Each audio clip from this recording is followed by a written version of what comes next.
नमस्कार, Byju's exam prep IAS Hindi में आप सभी का स्वागत है। और आज हम 3 मार्च के प्रमुख समाचारों पर आधारित कुछ प्रश्नों पर चर्चा करने वाले हैं। तो आइए शुरू करते हैं आज का डेली क्विज। आज के प्रश्नों पर चर्चा करने से पहले एक महत्वपूर्ण जानकारी आप सभी के लिए है। हमारे द्वारा राष्ट्रीय छात्रवृत्ति परीक्षा का आयोजन 6 मार्च को सुबह 11 बजे किया जाएगा और जो भी स्टूडेंट आईएएस परीक्षा की तैयारी कर रहे हैं और हमसे जुड़ना चाहते हैं वे इस परीक्षा का लाभ उठा सकते हैं। आपको यह ध्यान में रखना है कि इस परीक्षा को देने के लिए आप सभी को रजिस्ट्रेशन करना होगा और रजिस्ट्रेशन की आखिरी तारीख 5 मार्च शाम के 6 बजे तक है और इसका लिंक इस वीडियो के डिस्क्रिप्शन बॉक्स में दिया गया है। तो आप रजिस्ट्रेशन कर इस परीक्षा में भाग ले सकते हैं और आकर्षक छात्रवृत्ति का लाभ उठा सकते हैं। आइए अब आज के प्रश्नों पर चर्चा कर लेते हैं। यहाँ पर क्वेश्चन नंबर 1 है, निम्नलिखित कथनों पर विचार कीजिए। और यहाँ पर आपको 3 कथन दिए गए हैं और आपसे पूछा जा रहा है कि उपयुक्त कथनों में से कौन सा कथन सही है। यहाँ पर पहला कथन है, विश्व वन्य जीव दिवस 3 मार्च को मनाया जाता है क्योंकि 1973 में इसी दिन वन्य जीवों और वनस्पतियों की लुप्तप्राय प्रजातियों के अंतर्राष्ट्रीय व्यापार पर कन्वेंशन यानी कि साइट्स पर हस्ताक्षर किए गए थे। तो यहाँ पर हम चर्चा कर रहे हैं विश्व वन्य जीव दिवस को लेकर के। आप सभी को ध्यान में रखना है कि 20 दिसंबर 2013 को संयुक्त राष्ट्र महासभा के द्वारा 3 मार्च को विश्व वन्य जीव दिवस के रूप में मनाने की घोषणा की गई थी। और यहाँ पर आपको ये भी ध्यान में रखना है कि 3 मार्च का दिन इसलिए चुना गया क्योंकि इसी दिन 1973 में वन्य जीवों एवं वनस्पतियों की लुप्तप्राय प्रजातियों के अंतर्राष्ट्रीय व्यापार पर कन्वेंशन को अपनाया गया था और इसीलिए इस दिन को विश्व वन्यजीव दिवस के रूप में मनाया जाता है, जिसकी घोषणा संयुक्त राष्ट्र महासभा के द्वारा 2013 में किया गया था। यानी कि यहाँ पर जो पहला कथन है वह पूरी तरीके से सही है। आइए देख लेते हैं दूसरे कथन को। दूसरा कथन है, WWF के अनुसार दुनिया में सबसे अधिक तस्करी किया जाने वाला स्तनपायी पेंगोलिन है। तो यहाँ पर यह कथन भी पूरी तरीके से सही है। आप सभी को ध्यान में रखना है कि पेंगोलिन का बहुत ही भारी मात्रा में तस्करी किया जाता है, खास करके एशिया और अफ्रीका में। चीन और वियतनाम जैसे देशों में इसकी अत्यधिक मांग है और इसीलिए यहाँ पर इनकी तस्करी भी भारी पैमाने पर की जाती है। और इसके आधार पर अगर देखा जाए तो यहाँ पर दूसरा कथन भी बिल्कुल सही है। आइए देख लेते हैं तीसरे कथन को। तीसरा कथन है, वकीटा विश्व का सबसे दुर्लभ समुद्री स्तनपायी है और विलुप्त होने के कगार पर है। यहाँ पर आपको ध्यान में रखना है कि वक्यूटा दुनिया का सबसे दुर्लभ समुद्री स्तनपायी जीव है, लेकिन यह विलुप्त होने के कगार पर भी है। यानी कि यहाँ पर जो तीसरा कथन है वो भी पूरी तरीके से सही है। और इसके आधार पर अगर देखा जाए तो क्वेश्चन नंबर 1 का आंसर होगा आपका ऑप्शन नंबर डी। यहाँ पर तीनों के तीनों कथन सही हैं। तो बहुत ही इंपॉर्टेंट क्वेश्चन है ये। ऐसे क्वेश्चंस एग्जाम में आपको बार बार देखने को मिल जाएंगे, इसीलिए आपको इसे रिवाइज कर लेना है। इससे जुड़ा हुआ एक बहुत ही महत्वपूर्ण क्विज द हिंदू समाचार पत्र में आया है। इसके आंसर को भी आप लोग जरूर देखेंगे जब नेक्स्ट डे इसके आंसर को आपको दिया जाएगा।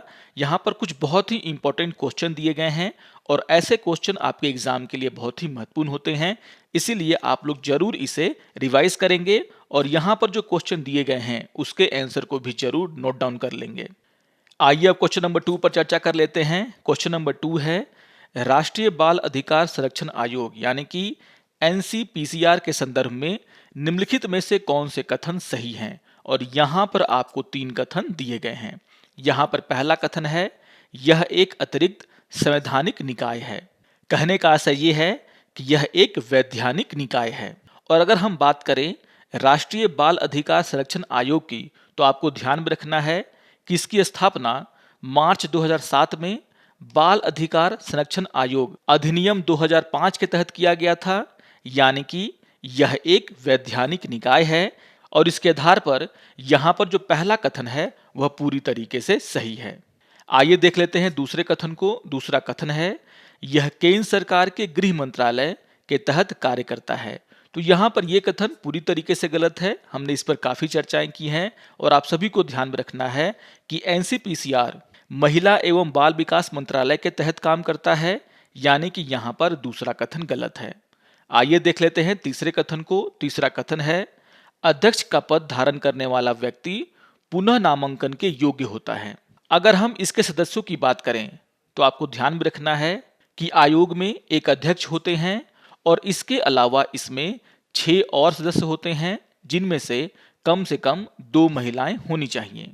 और वैसे व्यक्ति जिन्होंने शिक्षा, बाल स्वास्थ्य, देखभाल, कल्याण, बाल विकास, किशोर न्याय, उपेक्षित या वंचित बच्चों के देखभाल जैसे कामों में एक अच्छा खासा अनुभव प्राप्त किया है, उन व्यक्तियों को यहाँ पर अध्यक्ष और सदस्य के रूप में चुना जाता है।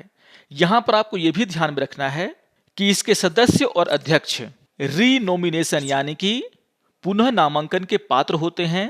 और इसके आधार पर अगर देखा जाए तो यहाँ पर तीसरा कथन पूरी तरीके से सही है। तो याद रखिएगा, यहाँ पर तीसरा कथन भी सही है और इसीलिए क्वेश्चन नंबर 2 का आंसर होगा आपका ऑप्शन नंबर सी। यहाँ पर पहला और तीसरा कथन सही है। तो बहुत ही इंपॉर्टेंट क्वेश्चन था ये, इसको जरूर आप लोग ध्यान में रखेंगे। और इससे जुड़ा हुआ एक न्यूज कल के पीआईबी में आया है, जहां पर यह कहा गया है कि राष्ट्रीय बाल अधिकार संरक्षण आयोग ने नारकोटिक्स कंट्रोल ब्यूरो के साथ मिलकर के बच्चों में नशीली दवाओं और मादक पदार्थों के दुरुपयोग तथा तस्करी को रोकने के लिए एक युद्ध नशे के विरुद्ध विषय पर संयुक्त कार्य योजना का आरंभ किया है। तो ये न्यूज भी बहुत ही इंपॉर्टेंट है, इसको भी आप लोग जरूर ध्यान से पढ़ लेंगे। आइए अब क्वेश्चन नंबर 3 पर चर्चा कर लेते हैं। क्वेश्चन नंबर 3 है, जलवायु परिवर्तन पर अंतर सरकारी पैनल यानी कि आईपीसीसी के बारे में निम्नलिखित में से कौन सा कथन सही है। और यहां पर आपको 2 कथन दिए गए हैं। यहां पर पहला कथन है, आईपीसीसी वैज्ञानिक अनुसंधान में संलग्न है। तो यहां पर चर्चा हो रही है आईपीसीसी यानी कि जलवायु परिवर्तन पर अंतर सरकारी पैनल। आपको ध्यान में रखना है कि आईपीसीसी का गठन विश्व मौसम विज्ञान संगठन और संयुक्त राष्ट्र पर्यावरण कार्यक्रम के द्वारा 1988 में किया गया था। और आईपीसीसी का उद्देश्य सभी स्तरों पर सरकारों को वैज्ञानिक जानकारी प्रदान करना है, जिसका उपयोग वे जलवायु नीतियों को विकसित करने के लिए कर सकते हैं। तो यहां पर आपको ध्यान रखना है कि आईपीसीसी दुनिया के देशों को वैज्ञानिक जानकारियां प्रदान करता है जलवायु परिवर्तन से जुड़े हुए, ना कि यह खुद वैज्ञानिक अनुसंधान से जुड़ा हुआ है। और इसके आधार पर अगर देखा जाए तो यहां पर जो पहला कथन है वह गलत हो जाता है। आपको ध्यान में रखना है कि आईपीसीसी एक एडवाइजरी बॉडी है। यह दुनिया के देशों को किस तरीके से जलवायु परिवर्तन से लड़ना चाहिए उसको लेकर के सलाह देता है, ना कि खुद वैज्ञानिक अनुसंधान करता है। आइए देख लेते हैं दूसरे कथन को। दूसरा कथन है, आईपीसीसी प्राकृतिक, राजनीतिक, आर्थिक प्रभावों, जोखिमों और संभावित प्रतिक्रिया विकल्पों सहित जलवायु परिवर्तन की वैज्ञानिक सूचना प्रदान करता है। तो यहाँ पर यह कथन पूरी तरीके से सही है। इसी को लेकर के हमने चर्चा भी किया है कि आईपीसीसी जलवायु परिवर्तन के वैज्ञानिक आधार, इसके प्रभावों और भविष्य के इसके जोखिमों को लेकर के दुनिया के देशों को जानकारी प्रदान करता है, अपनी सुझाव देता है। यानी कि यहाँ पर जो दूसरा कथन है वह सही है और इसीलिए क्वेश्चन नंबर 3 का आंसर होगा आपका ऑप्शन नंबर बी। यहाँ पर सिर्फ दूसरा कथन ही सही है। इससे जुड़ा हुआ एक बहुत ही महत्वपूर्ण न्यूज आज के द हिंदू समाचार पत्र में आया है, जिसका शीर्षक है IPCC sounds another climate warning. तो बहुत ही इंपॉर्टेंट न्यूज है ये, इसको आप लोग जरूर ध्यान में रखेंगे और इसी को आधार बना करके यह क्वेश्चन आपके सामने रखा गया था। आइए अब क्वेश्चन नंबर 4 पर चर्चा कर लेते हैं। क्वेश्चन नंबर 4 है, निम्नलिखित में से कौन से देश क्लस्टर युद्ध सामग्री पर कन्वेंशन के पक्षकार हैं, यानी कि किन किन देशों ने इसे साइन किया है। और यहां पर आपको 7 देशों के नाम दिए गए हैं। तो यहां पर हम चर्चा कर रहे हैं क्लस्टर युद्ध सामग्री पर कन्वेंशन को लेकर के और इससे जुड़ा हुआ एक बहुत ही महत्वपूर्ण न्यूज आज के द इंडियन एक्सप्रेस में आया है। उसके एक्सप्लेन सीरीज में क्लस्टर बमों को और थर्मोबैरिक वेपन्स को लेकर के चर्चा की गई है, जिसका कि इस्तेमाल रसिया के द्वारा यूक्रेन में किया गया है, ऐसा यूक्रेन का कहना है। अगर हम क्लस्टर बमों की बात करें तो इन क्लस्टर बमों को हवा के माध्यम से, जमीन के माध्यम से और नेवी शिप के माध्यम से छोड़ा जा सकता है। और यहां पर जब ये बम सतह की ओर जाती हैं तो इनमें बहुत सारे छोटे छोटे जो बम रहते हैं वह फैल जाते हैं और इसीलिए इन्हें हम क्लस्टर बम के नाम से जानते हैं। यह पूरे एक एरिया को समाप्त करने के लिए यूज किए जाते हैं और यह देखा गया है कि जब इसका इस्तेमाल किया जाता है तो बहुत सारे बम सिविलियन एरिया में भी गिर जाते हैं, यानी कि इन बमों से नागरिकों के मरने की बहुत अधिक संभावनाएं रहती हैं। तो देखा गया है कि क्लस्टर बमों से सिविलियंस की बहुत ही ज्यादा मौतें होती हैं और इसी को देखते हुए 2008 में इसको प्रतिबंधित करने के लिए एक अंतर्राष्ट्रीय संधि की गई थी और उस समय 107 देशों ने इस पर हस्ताक्षर किए थे। आज की तारीख में 110 देशों ने इस पर हस्ताक्षर किए हैं। 13 अन्य ऐसे देश भी हैं जिन्होंने इस पर हस्ताक्षर तो किए हैं लेकिन इसकी पुष्टि अभी तक नहीं की है। और यहाँ पर वे देश जिन्होंने इसकी पुष्टि नहीं की है उसमें रूस और यूक्रेन भी शामिल हैं। इसके साथ साथ भारत के द्वारा भी इसकी पुष्टि नहीं की गई है और इसके आधार पर अगर देखा जाए तो यहाँ पर भारत के द्वारा इसका पुष्टि नहीं किया गया है, यूक्रेन के द्वारा इसका पुष्टि नहीं किया गया है, रूस के द्वारा भी इसका पुष्टि नहीं किया गया है। बाकी फ्रांस, न्यूजीलैंड, यूनाइटेड किंगडम और दक्षिण अफ्रीका के द्वारा इसकी पुष्टि की जा चुकी है। यानी कि क्वेश्चन नंबर 4 का आंसर होगा आपका ऑप्शन नंबर ए। यहाँ पर पहला, दूसरा, तीसरा और 7वां नंबर में जो देशों के नाम दिए गए हैं उनके द्वारा क्लस्टर युद्ध सामग्री पर जो कन्वेंशन हुआ है उस पर साइन किए गए हैं, यानी कि वे इसके पक्षकार हैं। तो याद रखिएगा क्वेश्चन नंबर 4 का आंसर होगा आपका ऑप्शन नंबर ए। तो बहुत ही इंपॉर्टेंट क्वेश्चन है ये, इसको भी आप लोग जरूर ध्यान रखेंगे। आइए अब एक प्रीवियस ईयर क्वेश्चन पे चर्चा कर लेते हैं और ये क्वेश्चन 2021 में पूछा गया था। यहाँ पर क्वेश्चन नंबर 5 है, ताम्र प्रगलन संयंत्रों के बारे में चिंता का कारण क्या है। और यहाँ पर आपको 3 कथन दिए गए हैं और आपसे पूछा जा रहा है नीचे दिए गए कूट का प्रयोग कर सही उत्तर चुनिए। यहाँ पर पहला कथन है, वे पर्यावरण में कार्बन मोनोडाइऑक्साइड को घातक मात्राओं में निर्मुक्त कर सकते हैं। यहाँ पर आपको ध्यान में रखना है कि तांबे के गलाने की प्रक्रिया में कार्बन मोनोऑक्साइड का उत्पादन करने के लिए हवा में ऑक्सीजन के साथ दहन करता है। दूसरा बात आपको यह ध्यान में रखना है कि कार्बन मोनोऑक्साइड अयस्क के साथ प्रतिक्रिया करता है और इसके ऑक्सीजन परमाणुओं में से एक को हटाता है और कार्बन डाइऑक्साइड को छोड़ता है। इसीलिए यह पर्यावरण में कार्बन मोनोऑक्साइड की घातक मात्रा नहीं छोड़ता है। तो यहां पर आपको यह ध्यान में रखना है कि यह पर्यावरण में कार्बन मोनोऑक्साइड की घातक मात्रा को नहीं छोड़ता है, यानी कि यहां पर जो पहला कथन है वह गलत है। यहां पर जो दूसरा कथन है जिसमें यह कहा गया है कि ताम्रमल यानी कि कॉपर स्लैग पर्यावरण में कुछ भारी धातुओं का निछालन यानी कि लिंचिंग का कारण बन सकते हैं, तो ये कथन पूरी तरीके से सही है। और यहाँ पर जो तीसरा कथन है जिसमें यह कहा गया है कि वे सल्फर डाइऑक्साइड को प्रदूषक के रूप में निर्मुक्त कर सकते हैं, ये कथन भी सही है। और इसके आधार पर अगर देखा जाए तो क्वेश्चन नंबर 5 का आंसर होगा आपका ऑप्शन नंबर बी। यहाँ पर सिर्फ दूसरा और तीसरा कथन ही सही है, पहला कथन गलत है। आइए अब आज के तथ्य के ऊपर चर्चा कर लेते हैं और आज हम चर्चा करने वाले हैं लाइसेंसी मेडिकल प्रैक्टिशनर्स यानी कि LMP को लेकर के। और इससे जुड़ा हुआ एक न्यूज आज के द हिंदू समाचार पत्र में आया है जिसका शीर्षक है doctors for the rural India.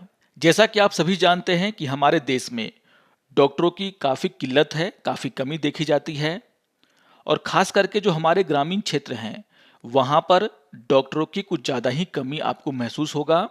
वहाँ पर जो स्वास्थ्य देखभाल हैं वो चरमरा से गए हैं और अगर हम डेटा के हिसाब से देखें तो यहाँ पर यह कहा जाता है कि देश में करीब 5 लाख डॉक्टरों की कमी है।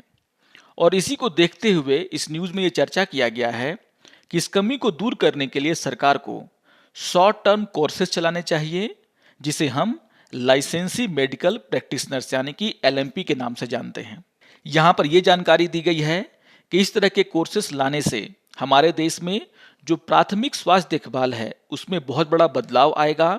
और यहाँ पर यह भी जानकारी दी गई है कि जो LMP का कंसेप्ट है यानी कि लाइसेंसी मेडिकल प्रैक्टिशनर का जो कंसेप्ट है यह हमारे देश में कोई नया नहीं है। 1940 के दशक में प्राथमिक देखभाल चिकित्सक जिन्हें अल्पकालिक पाठ्यक्रमों के तहत प्रशिक्षित किया गया था और उन्हें मोटे तौर पर लाइसेंसी मेडिकल प्रैक्टिशनर कहा जाता था, ग्रामीण क्षेत्र में गुणवत्तापूर्ण सेवाएं प्रदान करते थे। यानी कि इस तरह के अल्पकालिक पाठ्यक्रम हमारे देश में पहले भी चलाए जाते रहे हैं, लेकिन 1946 में भोरे समिति की सिफारिश पर इन अल्पकालिक पाठ्यक्रमों को खत्म कर दिया गया। यहाँ पर भोरे समिति का ये मानना था कि भारत अब पर्याप्त मात्रा में एमबीबीएस डॉक्टर पैदा करेगा, लेकिन आज़ादी के बाद भी हमारी क्षमता इतनी नहीं बढ़ी है कि हम जरूरत के हिसाब से एमबीबीएस डॉक्टर बना सकें। और इसी को देखते हुए यहाँ पर यह सलाह दिया गया है कि हमें फिर से अल्पकालिक पाठ्यक्रमों की शुरुआत करनी चाहिए और इन पाठ्यक्रमों को करने वाले लाइसेंसी मेडिकल प्रैक्टिशनर्स को गांवों में प्राथमिक स्वास्थ्य सुविधा देने के लिए उपयोग करना चाहिए। तो बहुत ही इंपॉर्टेंट न्यूज़ है ये, इसको भी आप लोग जरूर ध्यान से पढ़ लेंगे। आशा करता हूं कि आपको आज का ये डेली क्विज पसंद आया होगा। सारे क्वेश्चंस बहुत ही महत्वपूर्ण हैं, आप इन्हें जरूर रिवाइज कर लेंगे। और अगर आपको ये वीडियो अच्छा लगे तो आप जरूर इसे लाइक करें, शेयर करें और दूसरों को भी सब्सक्राइब करने के लिए प्रेरित करें। तो मिलते हैं डेली क्विज के अगले अंक में, तब तक के लिए नमस्कार और धन्यवाद।